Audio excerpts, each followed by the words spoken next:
Here we are again. Yo. I got people asking me why we're late. Why we're late? Yeah, why we're late. Okay, I will explain why I'm late. Go ahead. Explain. I have a Diet Coke dependency issue, specifically Sonic, specifically Route 44 sodas, and I've actually been very good about it. And when I went to go get my soda before, I put it down on the counter in the console and managed to knock it over. Yes, you did. Yes, I did. At 6:59. Yes. So what are we doing tonight? Who are we? Power and Speed. Yeah, we are. And where can they find us, Tom?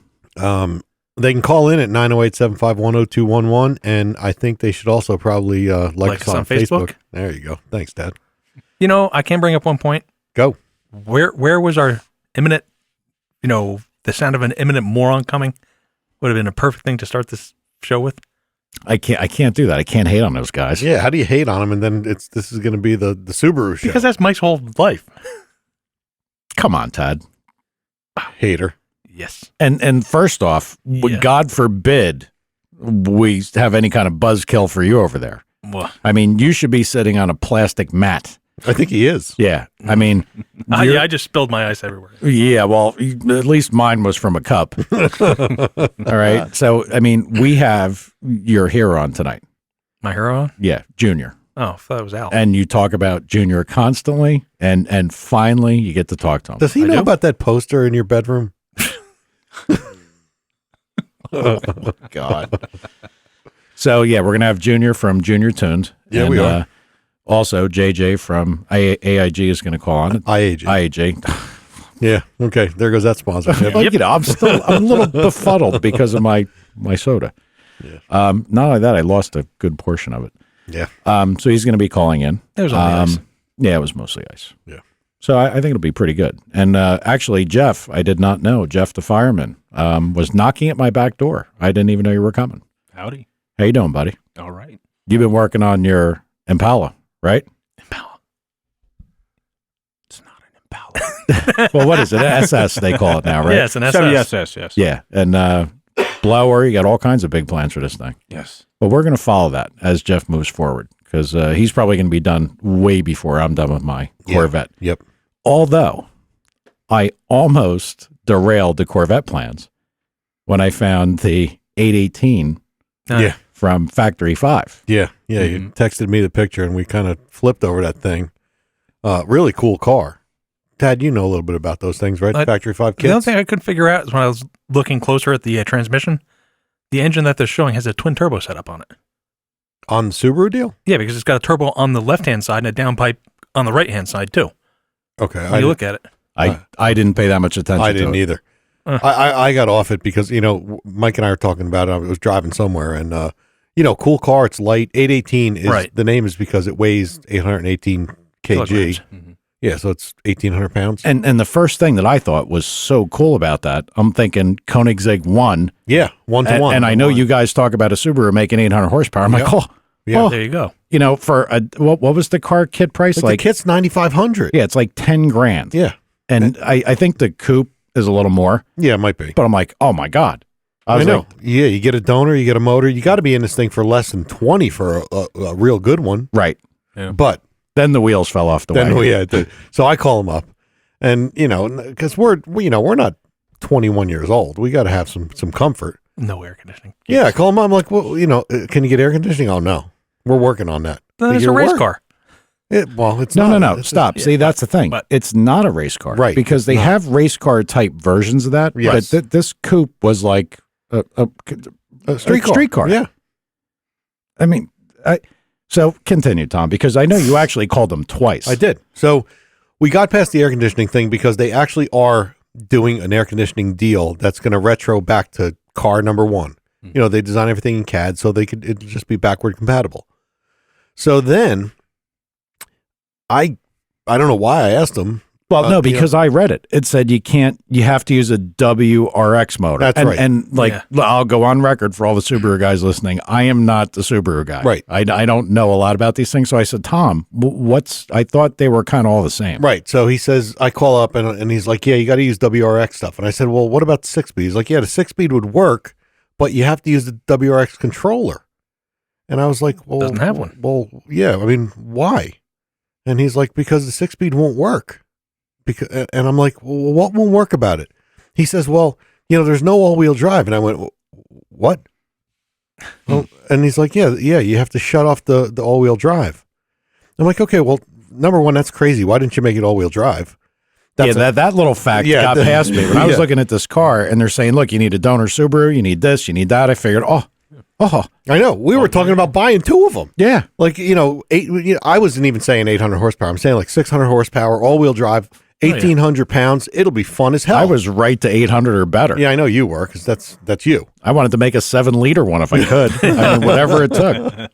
So I got stung by the no all-wheel drive, and then I got stung kind of by the ineptitude. I shouldn't be hating on these guys, but of the he didn't know about DCCD, didn't know what it was. I mean, they have a kit car, a Subaru kit car, and they don't know what that is. Bottom line is, it's not all-wheel drive. The 6-speed does fit. There's no air conditioning, and that was enough deal breaker for us to move on. Well, then Mike was asking me how big the differential is in the transmission, and at that point, I never even.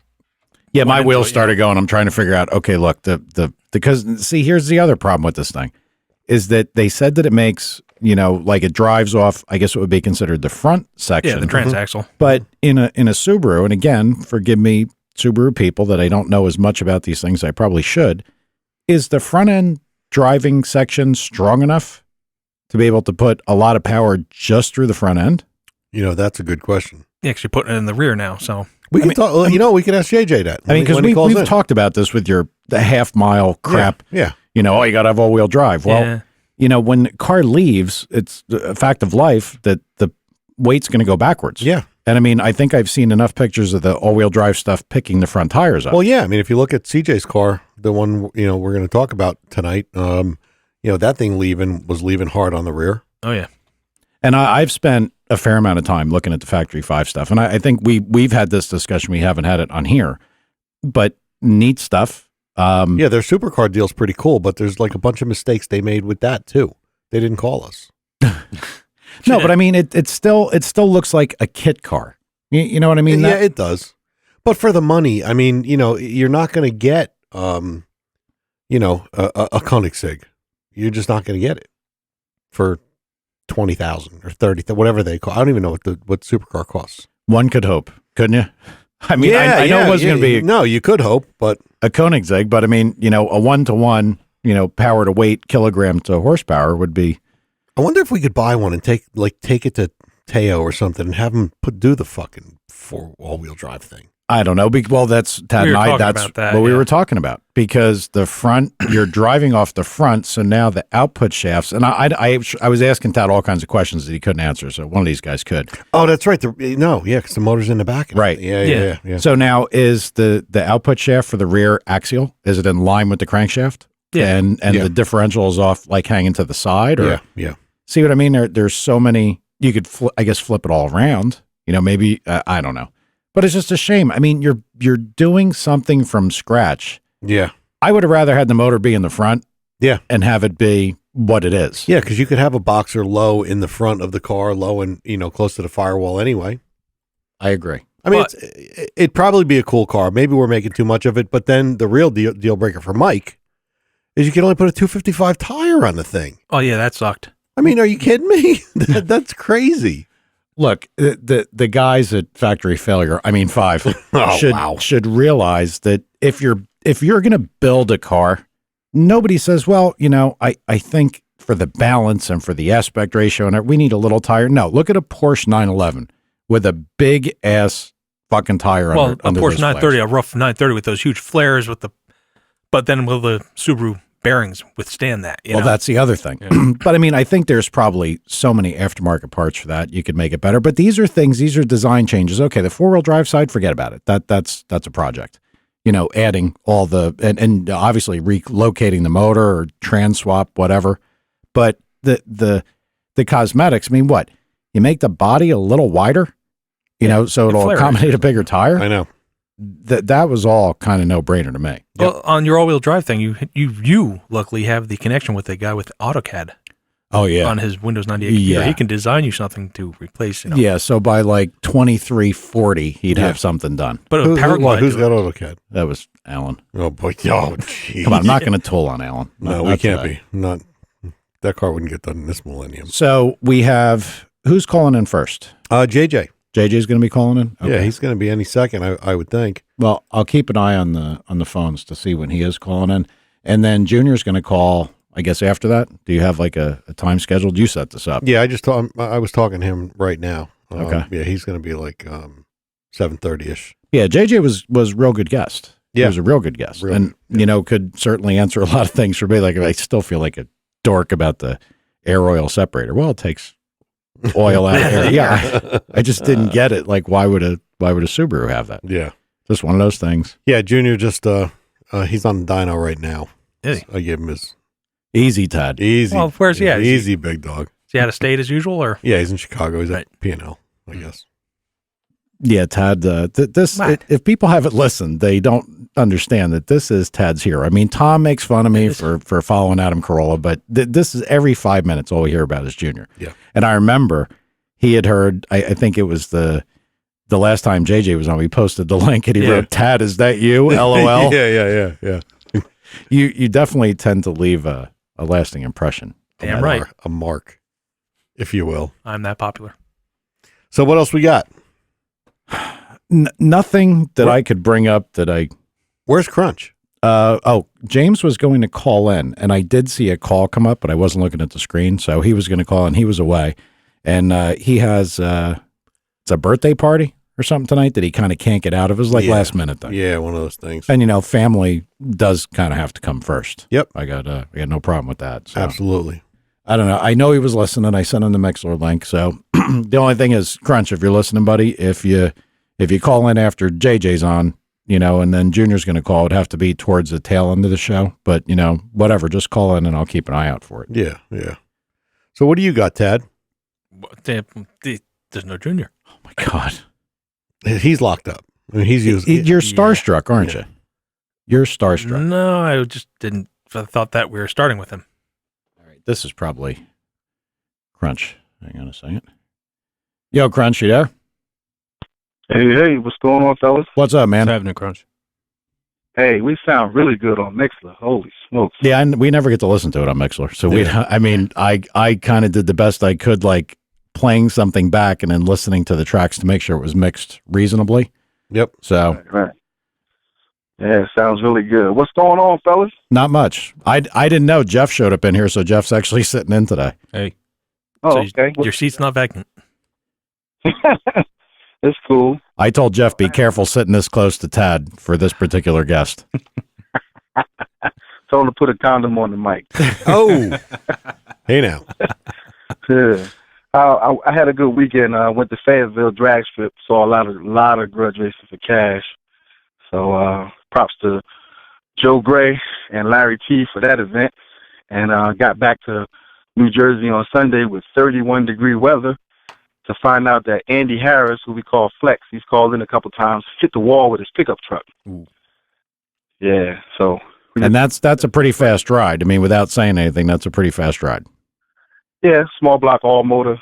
He's known all over for the White Lightning Mustang. He broke a couple ribs and his foot. He just called me about 10 minutes ago and said he found out he broke his foot too. Oh, jeez. Well, we all wish him the best. Yeah, wish him well. Yes. So other than that, a lot of racing this weekend. I was the judge for the rib contest. So Shocking. that was, it wasn't bad. I didn't have to spend money on food, so it was good. It was a good trip out of town. Made it home safely. Everything was good. Tad, when is the Subaru event at Englishtown? Saturday. Yes. Saturday. So, Crunch, I don't know what you got going on this weekend, but I want to head down to that event at Englishtown this Saturday. Yeah, because our next guest, who's actually on hold, they're going to be there with a couple cars. Oh, yeah, we definitely got to go. Yeah, we got to go to that. Well, go ahead and get those guests on, brothers. And I'm going to my sister's surprise birthday party, and I'll holler at you guys later. All right, man. Have a good night, Crunch. See you, All right, buddy. All right. All righty. Let's get a... Thanks for calling. You're a mess, Tad. Had to be said. JJ. Hey, how you doing? Hey, how are you? I'm doing well. I guess congratulations are in order. We talked exactly about this the last time you were on, and lo and behold, it happened. So congrats. Thank you. I mean, we're definitely not done yet. Just kind of scratching the surface, I think. Well, that's when I read a little bit about it, I saw that there was more left in it, and I'm like, whoa. I was like, that's pretty good. Now, just if you could, for the listeners that are coming in right now, could you give them a little bit of background about what this car actually is and why it's unique? Sure. It is an '06 STI. Prior to us being involved in the build, it was a completely stock engine, stock transmission STI, and this gentleman CJ from the Midwest has kind of been fielding the car for a couple of years and just kind of chipping away at his quarter mile times and kind of dialing the car in and getting it, where he wanted it. And it actually broke 9.7 with a completely stock long block. And we saw the value in being involved with him and knowing that the stock long block was about done. We ended up building him an engine and kind of helping him field the car along with Prime Motoring up in northern New Jersey. And it's we've been kind of going out and trying to chip away ourselves, and just broke 890 at 164 off the trailer, and obviously only got one pass. The car doesn't have all the required safety equipment quite yet, and we're working on that right now. So I could imagine they weren't too happy if it made that kind of pass. And they're like, wait a minute, this is what? The street car, there's no cage, there's no nothing. Yeah, I could imagine that kind of ended the fun for the day. It did. And, I think either Dimitri or Junior, I'm not sure exactly who filled out the tech card, but one of them must have dyslexia because they put 980, I think, as their quickest pass. So, when we, busted off an 890 right off the trailer, they weren't real happy. Yeah, they were like, oops. Now, did you make subsequent 8th mile passes after that? We did. Yeah, we did. And, I think we picked up about 2/10 in the 8th from our first pass until the last pass of the day. So, there's definitely more in the car. 2/10 in the 8th? Yep. Wow. Mm-hmm. And this is a conventional Subaru speeder, right? No crazy trans, no nothing. Regular 6-speed. Stock suspension too, isn't it? Yeah. Yep. My God. And just, I know you said it's CJ's car, and CJ is a fantastic driver, but Junior was driving the car, right? He was. Yeah. Junior is, nothing to sneeze at. He's a hell. Oh no, I know that. I wasn't even insinuating that. I know Junior's a great driver, but Junior has told me that CJ's a machine, and for Junior to say that, it's pretty amazing. But I know Junior can drive. He can drive anything. Yep. But he just got in the car and went 890. So this was first pass. Yeah, first time in the car. Well, no, not first. Second time that we've taken the car out. I'm sorry. Let me back up a little bit. Actually, the third time we've taken the car out. The first time we took it out after the build, first full pass I think was a 950, which wasn't bad considering the car had gone 970, and this is a completely new setup. And then the second time out we just had, which we talked about last time I was on. We just had all kinds of drivetrain issues, just broke axles and broke transfer gear and just annihilating drivetrain parts. Kind of put some beefier axles in this time and kind of refine the way that he's launching it. I think Junior did a hell of a job off the trailer, and honestly, he was able to get probably 6 or 7 8th mile hits, and nothing broke. So clearly the stuff we have in there is working. But so the third time we took the car out, which is this past time, first pass off the trailer was an 890. Wow. Yeah. It is amazing. That's insane. And what's it weigh, JJ? Actually, we haven't had it on the scales because we're putting a cage in it. I'll let you know in a couple days after we get the cage and the chute and all that stuff on. But it is a regular full car, right? This isn't a gutted car or anything like that? The only thing that has been taken out of this particular car is the AC compressor because we've rotated the intake, and power steering, and that's it. The only reason we actually took the power steering out is to kind of make the steering a little stiff so the car's a little more stable at 160 miles an hour. Yeah. It wasn't for any kind of weight or power or anything like that. But yeah, it still had, full interior and radio still in the car, and we haven't cut anything. Power windows, the whole deal. Oh yeah. It's crazy. Absolutely. Crazy. Yep. And he's going to be calling in too. And I don't know if you're obviously welcome to stay on and you guys could chat together, but it should be exciting to have Junior on because he's pretty cool. See, I mentioned on the post at one point that I thought the thing was going over 9,000 RPM. I didn't know it had the was it an '07 transmission in it? Correct. Yeah. Yeah. So when you do the math, I'm not sure. We can call Junior out on this when he gets on the phone. Actually, I've been meaning to kind of do that.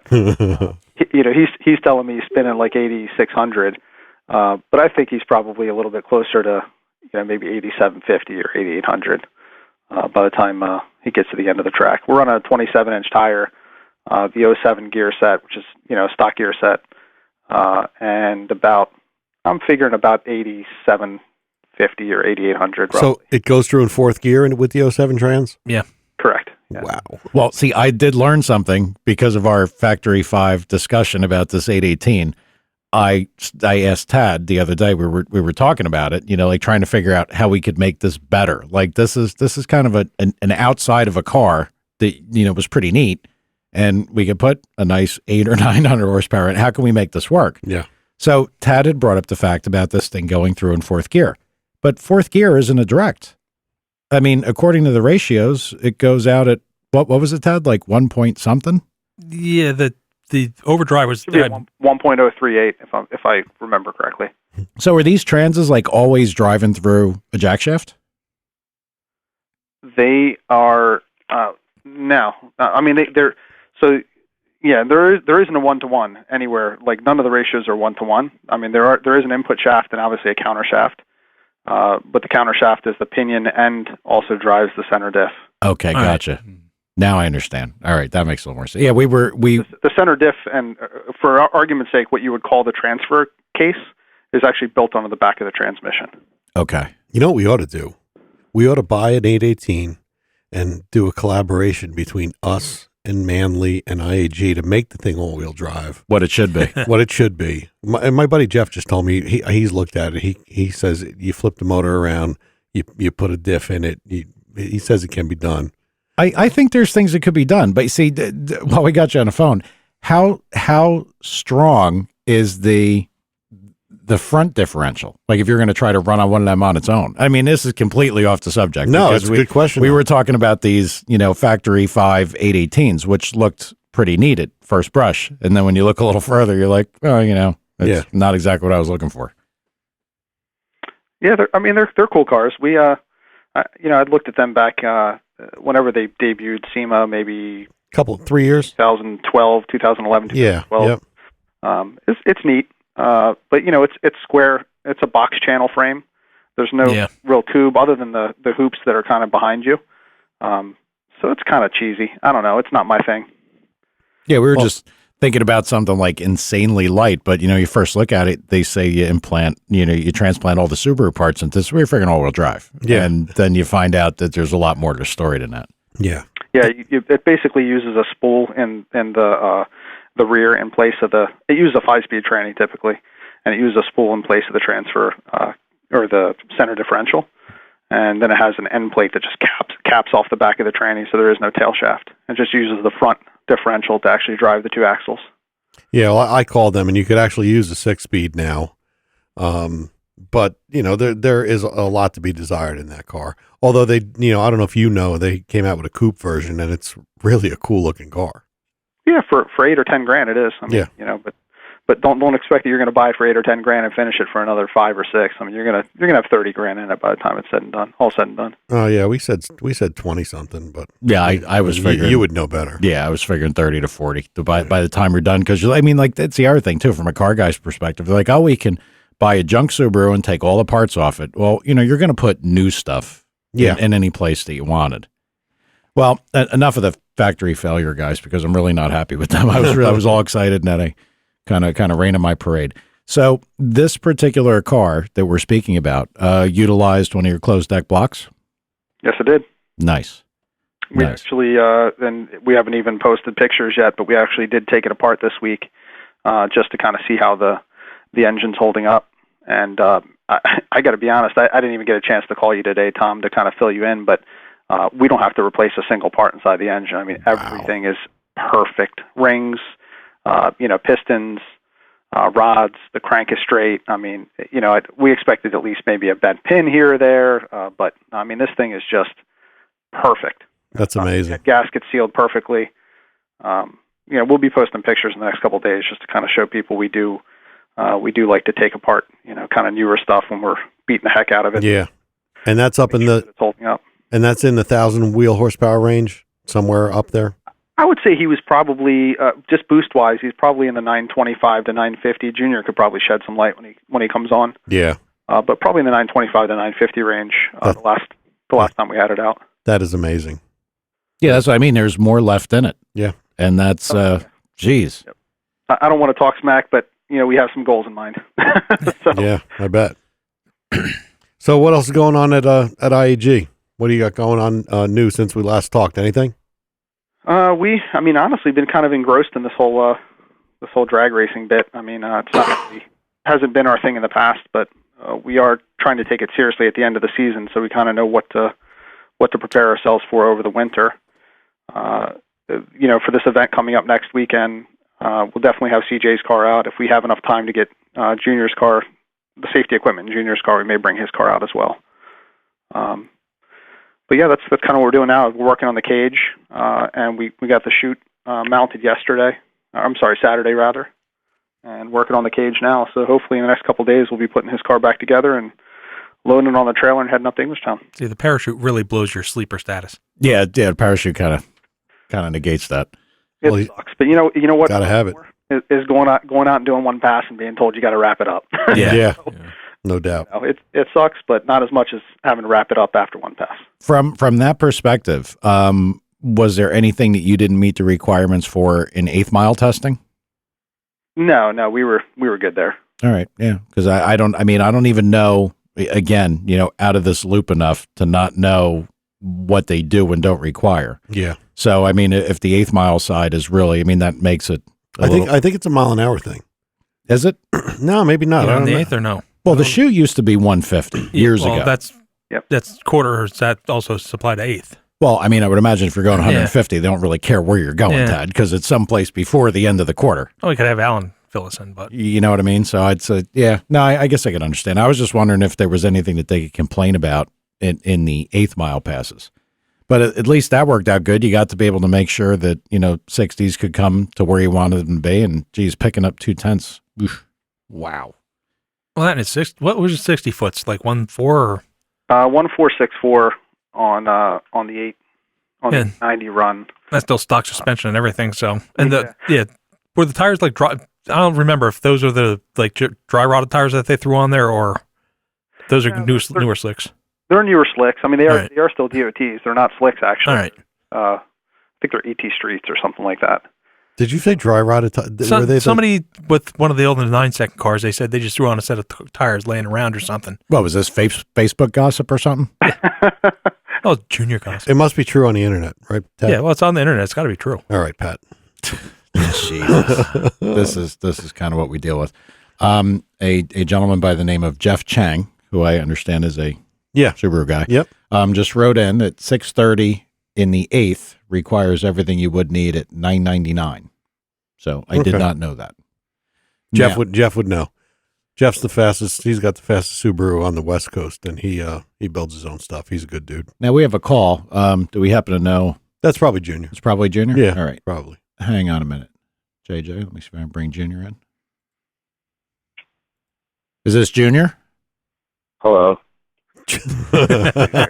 What's up, Junior? What's up, guys? How are you?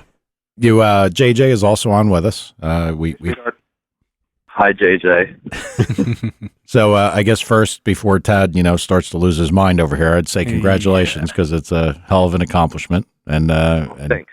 We had just talked about this with JJ. What was it? 2 weeks before? Ago. Yeah, a couple weeks ago. About racing to get the car, sub 9-second range, and then bam, Tom called. They said, "Guess what? It happened."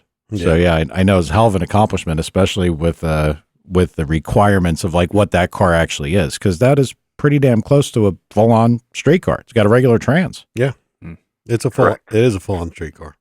So what are all your secrets, Junior? Spill them. Floor the gas, pull the gears, hope it goes into the gear. Nice. That's it. Nice. And hopefully it goes straight.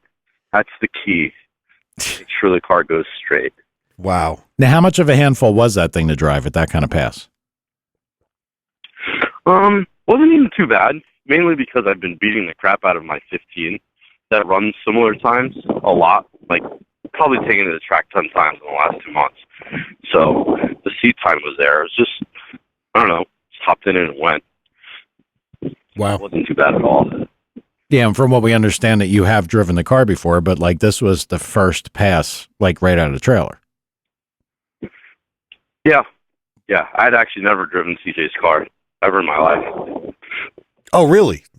That was the first pass in that car? Yeah, ever. That's silly. Wow. Well, it's a Subaru. They'll feel the same. CJ actually, I'm sorry to interrupt. CJ had actually come out for the first time we had taken the car out, and this is the first time Junior has driven the car. That's amazing. That is amazing. I mean, I guess like if you always drove a Corvette or you always drove a Mustang, I guess when you go from one to another, as long as it's the platform you're used to, but still, I mean, to just not know the mannerisms or what to expect on a given car, that's damn. Yeah, just hopped in and went. I mean, the car's pretty easy to drive, honestly. Went straight, really one pass that got out of the groove and took me to the middle of the track, but the car's pretty simple to drive and get it down the track straight. Now, the question of the day, I don't know if you want to answer this, but between the two of you, how much do you really think is left in the car? Do you have a prediction, like where you think you'd land here after with a good pass? I had a few eights, so I would have put the car in the high 860, low 870 range. So I think the way the car sits, I'll be able to get 60s out of it, and then we could turn it up a little more and probably get some 50s out of the car. That's crazy. It's fast. I mean, I'm still playing around with, 1/460 foot. It's like once the suspension goes on the car and we dial it in a little better, 1.2s and low 1.3s is not, it's something that happens with those cars pretty easily. So they'll get the job done. Wow. There's still plenty left in the driving and, the short track. So I'm sure we'll get the job done. Well, for people that don't know Junior, which is hardly anybody, but if there's like 3 people out there that don't know who he is, he's arguably one of the best tuners in this country, but he's got passes in. I don't know how many Subarus have you driven, man. I know you have records for the VF48, the VF43, the stock this, and I mean all kind of records. I mean you probably got 1,000 passes in Subaru stuff. At least, yeah, the last 10 years. Yeah, he's not many people don't know who this guy is. I'm just saying. Okay. I mean, listen, Tad has talked about this guy for, I think, years. Yeah. I mean, as soon as Tad started with his Subaru endeavor. I think Tad's got tears in his eyes right now. He might. I do. He might. We were a little concerned about him making a mess in the studio, actually. They're happy tears. Sorry, I got a Subaru. I went to the top guy. I'm happy. So. Tad's awesome. See, there you go. Oh, there man. you go. I'll pat myself on the back now. You just put him over. Okay, Tad's leaving the room now. He's going into the plastic room. Known Tad for like ever. He's awesome. Yeah. He's a very unique individual. It's not somebody you very quickly forget. Yeah. Yeah. We have a guy on chat, Andrew Temkin. I don't know who that is. It says, "Welp, it was nice talking to you guys. If this is Junior, I'm throwing my laptop out the window." Who is? They know who he is. Oh, okay. So it's like inside joke. Okay. Yeah. And Junior, you could explain who it is. I'm sure if the guy's listening, he wants to hear you talk about him. Talk some shit about him. Andrew's a really, really good friend of mine. He's a little dumb. Oh shit. Family though, so I can't really talk shit about him right now. If he was here though, I'd definitely talk shit. Oh yeah. Well, that's cool. That's very cool. Well, I know we got JJ for a while, but I know Junior. I know you're in the middle of tuning. You want to currently on the dyno at PNL. Yes, you are. You want to plug yourself? Not that you need any plugs, but you want to give out your phone number or anything? Not that you return phone calls either. Yeah, right. Yeah, I suck at the phone. Really bad at that. But yeah, JRTuned.com and Prime Motoring, PNL Motorsports, and Shift Fast Motorsports are my mainstays. I travel to them at least once a month. Prime, I'm there every week. So, yeah, those are my shops. Yep. And anybody listening, you can give him a call. If you want your shit done right, he's the man for sure. Vehicles you tune other than Subaru, what other things do you do? GTRs, Supras, stuff like that. Mainly imports. Gotcha. What's with that picture of you tuning a Corvette or whatever on your? My buddy's ZR1. That thing's awesome too. A little HP tuners action on that. That car's actually pretty fun to drive. Was it all stock? He has the headers, everything but the cooling for the blower, which is like the worst thing you can do to that car. Yep. And new tires. He likes to live his life dangerously. So Who doesn't? And how much power did you make? I think we're right around 620-ish with that car, 630. Wow, that's pretty good. Yeah, that's pretty good. It's pretty good. Yeah. I'm just asking because Hank Manley's got a ZR1, and we put a motor in it. It went pretty well. Yeah, those things are fun. Yeah. Yep. All right, so pretty much anything you need tuned, even if it was an HP tuners thing, you could handle it. Yeah. Just in general, I've been doing it for like 15 years, so yeah, I can handle most stuff, but I specialize mainly in the import stuff. Okay. Any one favorite? I guess Subarus are Subaru, kind of man. on top of the list right now. I love my Subarus. Fast Hell GTRs yeah. too, but my Subarus are the fun cars. The driver involvement and enjoyment you get out of the thing is second to none. Now we actually have a caller calling in. You guys want to field a question? If this is actually a question, Oh God! if not, we could just tell him to beat it. But hang on, let's bring the guy in, see if there's anything worthwhile. Hope it's Al. Hey, buddy, you're on the line. You got a question? Yeah, what's going on, guys? I'm actually been in the Subaru game for a little bit. I've been following the build for a little while. I had a couple questions for Junior and JJ, just about like the authenticity of the horsepower numbers they're creating compared to like possibly a dyno jet, and how long the original motors have been in the car, and if the has been replaced since the first pass they brought the Echo at. You want me to field that, Junior? Knock yourself out. So to answer your question regarding the horsepower, Junior would probably be able to answer that better because the car was tuned at prime. But what I can tell you is 164 in the quarter definitely seems to hold water to about a 950 wheel horsepower car. Well, I mean, there's a couple other guys right now running with like 800s, high 7s that are doing very similar times. Now that I'm calling out the build, the quality of the build is 100% there. I'm just curious of Caller, if I they're making. can I interrupt you 1 second, caller? Oh yeah, no, You know the times that people run are one thing, but mile an hour cannot be cheated. And I'm sure JJ, when he calculated that, he calculated based on mile an hour, and you can't. That's a math problem. So you can have a better working car, a lighter car that can run 9 teens with less power, but the mile an hour. they're running similar times, and they're claiming less horsepower. Yeah, but what mile an hour do they run? I'm actually here right now, and that car makes 1,060 to the wheels, and it dropped 170 miles an hour yesterday. 170. Yeah. And it weighs 500 pounds, 600 pounds less than CJ's car. Also, coming back to the authenticity of the true dyno numbers, everyone knows you can fudge dyno numbers around. I'm not saying that you guys did or anything. I'm just saying, like, for instance, like that first ACO pass, I feel like, the motor was pulled apart afterwards. If I'm not mistaken, I think I saw IAG's machinist putting a video on Instagram of them redoing wrist pins. I could be incorrect, though. No. Then I hadn't gotten to that answer that question yet. So we had talked earlier today about pulling that engine apart. We've actually pulled that engine apart twice now. We did pull it apart after ATCO originally because that was the first outing the car had, and everything inside the engine was 100% perfect with the exception of the wrist pins. The pins actually were slightly tweaked, but to be honest with you, that was our fault. When I had ordered the parts, I'd ordered a standard 170 wall pin, and we should have done the 210 wall pins, and that's what's in the car now, and that's exactly why we pulled it apart a second time to make sure that everything was good, and the pins that came out of the car this time were perfect. But the original crank, original rods, original pistons, original rings, original block, all the stuff that was originally in the car when we put the car together this season is what's still in the car. All right. I kind of had to drop the guy because I know Junior's got to go. I will say this as a guy who's been around dynos for a very long time. You worry about your dyno and the dyno you're using. It's your yardstick. You know if you made this today and you handle your corrections right and you monitor your temperature and your pressures and your weather conditions to always get back to baseline, All it means, it doesn't matter if you're talking about horsepower, cow power, pig power, whatever it's going to be.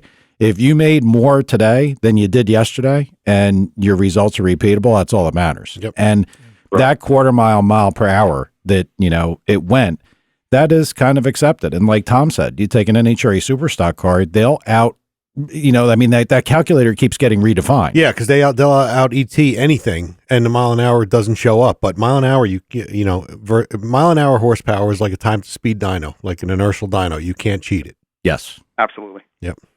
Right, and like you said, the dyno really is just a tuning tool. Yep. It doesn't really make a difference what the number is, as long as you're headed the right direction and that you have a datum to start with.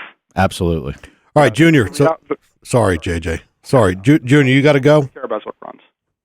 I'm good. Oh, okay. Oh, you're still good? All right, I thought you had to go. Well, then just hang in. Yeah, they're getting the car in the dyno right now, so. Well, then talk about more stuff. I wanted to point out the whole P&L thing like the kid brought up.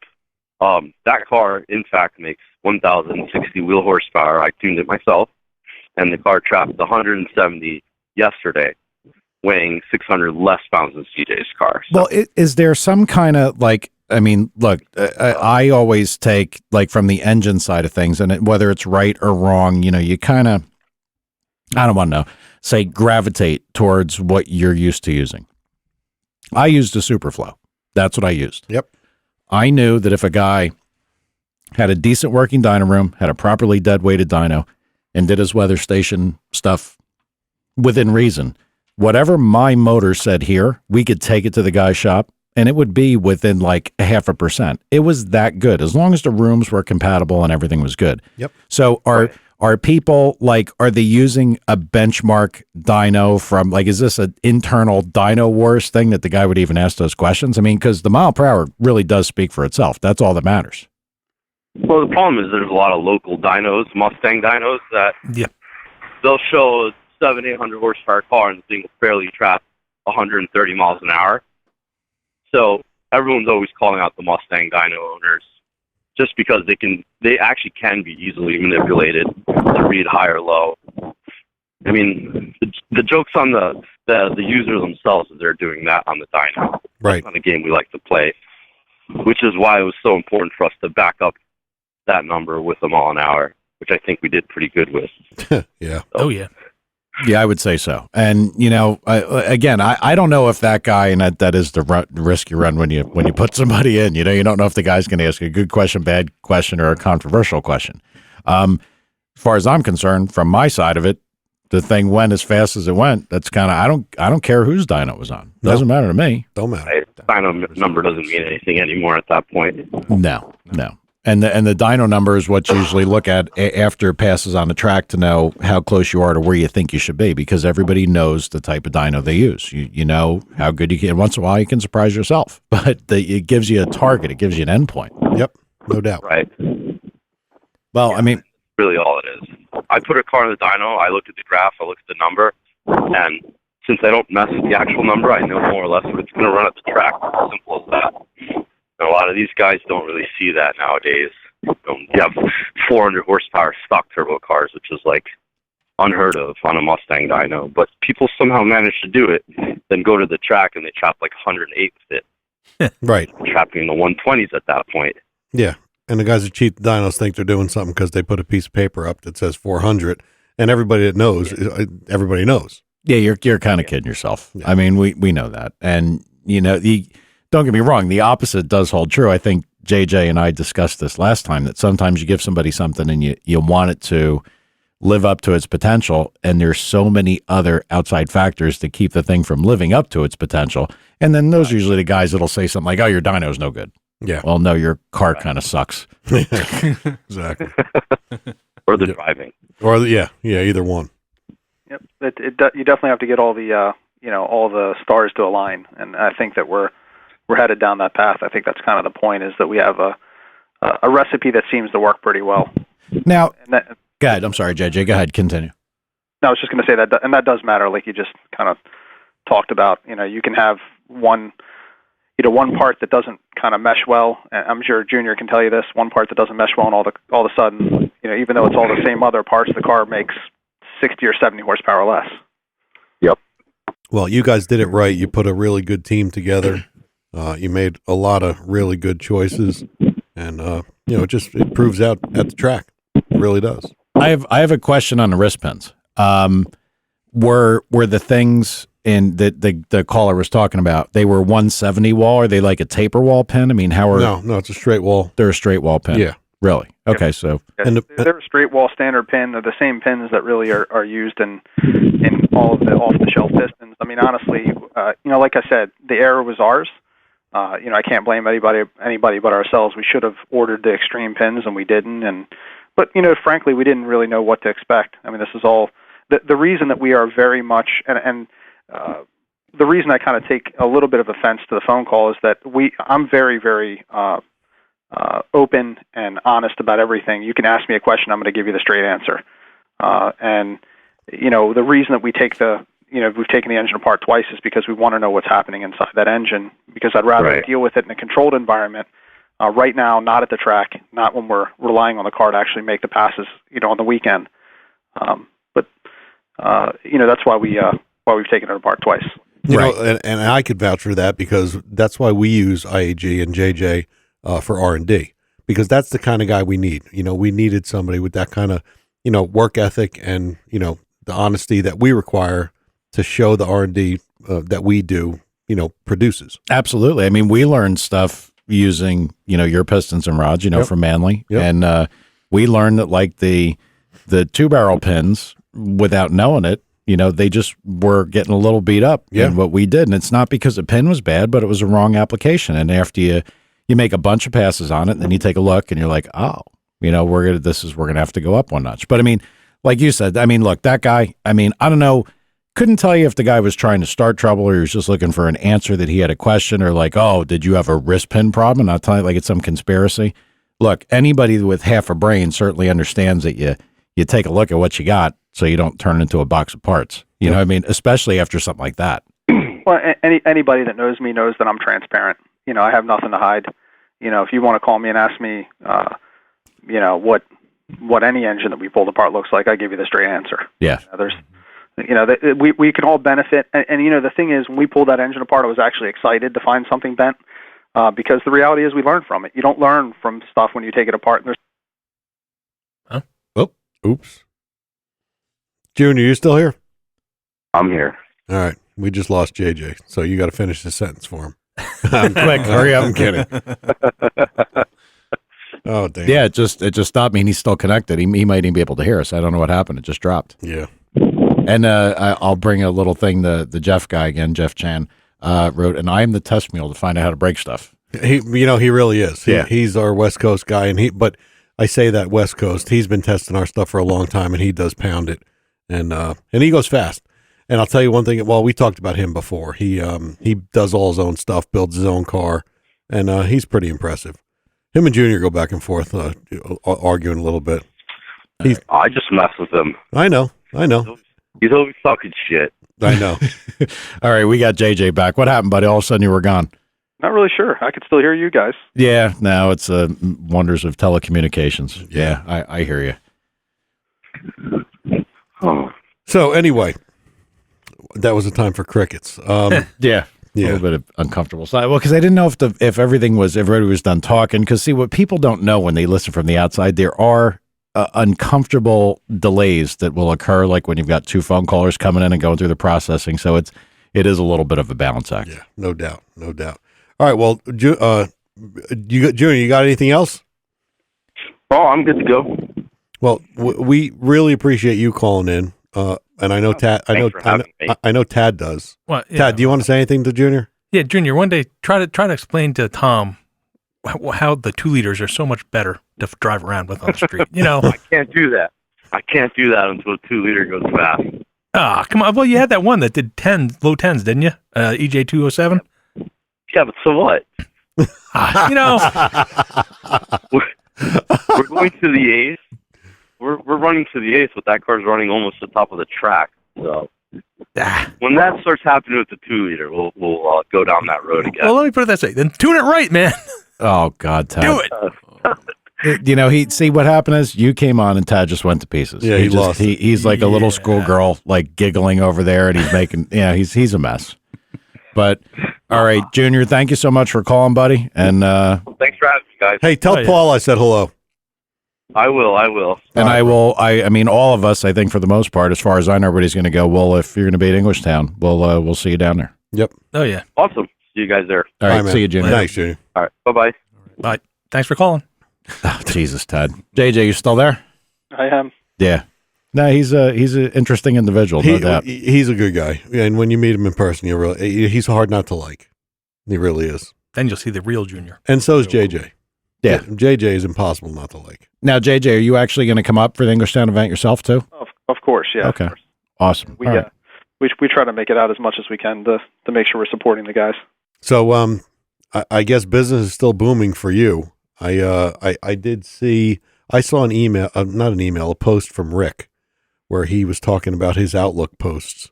I mean, his Outlook emails, and it's like short block, stage 5, close deck, like it's out of control. Great problem to have. Yeah. Yep. You're missing the sponsorship.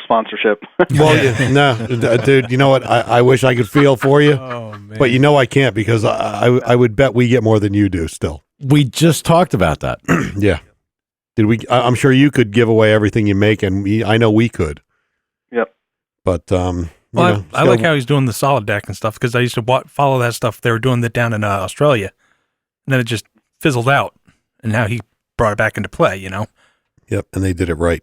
Well, yeah. You're still a little tongue tied, ain't you, Ted? No, it's just I'm thinking of all this stuff. It dropped out. Just coming down from that high, right? Yeah, Junior mentioned my name. JJ, sorry about that, man. There's a little issue here going on with him and Junior. A little bit of a man crush. Little bromance. Yeah. He's no Adam Carolla, but hey. Yeah. All right. Well, JJ, plug everything you got going on right now, and definitely everybody listening. If you're in this area or you're willing to travel, Englishtown, everybody will be there, and I'd like to see everybody come out there. Yeah, and if for some reason you can't make it to Englishtown, we will be at World Cup Finals at MIR, which is in outside of Waldorf, Maryland. Great track, awesome facility. We should definitely, if we don't set some records in Englishtown, we should definitely set some records down there. All right. And how can everybody reach out to you directly if they're trying to get in touch with you guys? Sure. www.facebook.com/IAG Performance. Or www.iagperformance.com. Absolutely. Cool. Nice. All right. Well, thanks again, JJ. It's always a pleasure. And it was nice that this kind of continued. We talked about where you were looking to get to, and you guys got there. That's awesome. Pretty excited about it. And we'll see you this weekend. Yeah, for sure. Sounds good. Thanks, guys. See you, buddy. See you. Bye-bye. I got to tell you, man, think about that. In the 8s. I know. With a car you actually have to shift and drive, and you could drive it in the snow if you wanted to. Well, you just have to change the tires.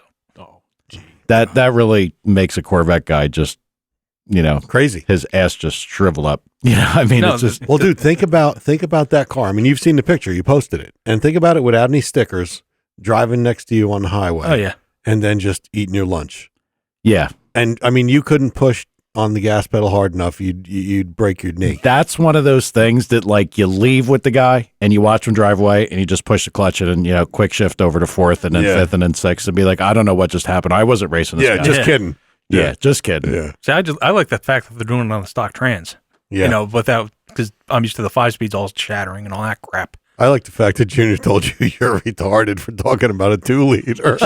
Shut it. Well, it does say something about, the design and what Subaru put into this, because so many things that if you start to push them, you don't get anywhere near these kinds of improvements. Well, I'll tell you, I haven't been in the import world for too long, but Subaru is like a cult. Because the platform is not as good as other stuff out there. I mean, the Mitsubishi stuff, it's crazy the power you can make on them and they never blow up. Hondas, forget about it. Stock crank, 1.8 Hondas make 1,000 horsepower. Are you talking about it from the engine perspective? Yeah, from the engine perspective. The platform itself. Oh, like what we talked about with JJ as far as... they've done miraculous things with that block. They pin the mains, they, solid deck the top. It's a work of art by the time they get done, and they've done it all right. And the reasoning is people just love those cars. It's weird. I can't explain. I don't even know how to start to explain it, but people do it. Well, to me, it's a little bit like the Grand National thing that nobody expected these things to be what they were. Yeah. And then, all of a sudden these things are ripping around and you're like, what? Yeah. Yeah, it is, but it's just way bigger. I mean, shit, I got one. Yeah. It's crazy. I was going to drive it today just in Lies. No, I was going to drive it here, but I just got the map to shut off to kill the BREV limiter, and I haven't done it yet. So. Okay. Now, I will say this while we're on a Subaru show before we go to get out of here. Do you remember the conversation about Tad has a Subaru in a parking lot somewhere and it wasn't really defined? Yes. Well, apparently the condo association where he just dumped his Subaru off apparently got in touch with him. Yes. And said, you must remove your vehicle. It's been here for 2 years. It's not registered nor inspected. Which one is it? What do you mean, which one is it? You still want to have? You still have the WRX? Yeah. Well, didn't you have some kind of wacky, like Baja or Brat or something? No, he had one of those older things that I think SVX. Before anybody talked about Subarus. SVX. Yeah, ugly. That thing was That's comfortable. It's like buying a Pontiac Aztec. No. Do you remember how ugly those cars were? God damn. So for all the Facebookers and people that follow, we will have some pictures of Tad's car, which undoubtedly, because he's going to bring it here to reside for a little while. Oh, cool. And so, feel free to give suggestions with shoe polish graffiti you'd like to see written on Tad's car. So, are you ever going to work on this thing? Yeah. What's the holdup? It's sitting in a parking lot. I understand that, Tad. But I think everybody knows that now. Yeah, including the association where it's sitting there. But how come? When are you gonna? Did you have a plan to work on it, or was this just like moving the moss away so the stone can roll? The debatable thing is: do I want to jump to a 2.5? I think the 2-liter zone. Right back to that. Oh, Jesus Christ! He wants to talk about. I got a JDM version 8. He needs all not a those version 8. letters and numbers. They suck. They got cast. Well, here's the bottom line. The moral of the story tonight is that if you know that you're going to build a Subaru, you need to get a block from JJ. From JJ. I don't know if I could ever hook you up, but there might be a guy that could help you pick out the right manly parts in this area. Maybe. And I will be more than sure to drive it for you because I know you ain't got a prayer in hell. Yeah, right. You have no idea. And obviously, once it's all done and wrapped up, Junior's got to tune it. Yeah. Oh, that's a given. Who do you think tuned it before? I know. I know that. Is that when your whole man crush started? He's the bomb, man. No, but is that like how you met the guy through the Subaru side of things? That's of course. What? No. Okay. Settle down. It's okay, man. We're sorry he had to go. I'm sure if you call him, he'll be glad to answer the phone for you. Yeah. And I guess the really sad part about this is, Tad, is you couldn't get his autograph over the airwaves. Why? You can't do a digital autograph yet. Huh? No, you can't. That's where that's going to make us millionaires. Hey, well, let me put it this way. He's driven my car, so. Great. Poor Tad. All right. Well, thanks for listening, everybody. I hope the Subaru episode was exciting and entertaining for you guys. Give us a shot next week, Monday night. And like us on Facebook. Like a Facebook page. Jesus Christ. Say goodnight, Tad.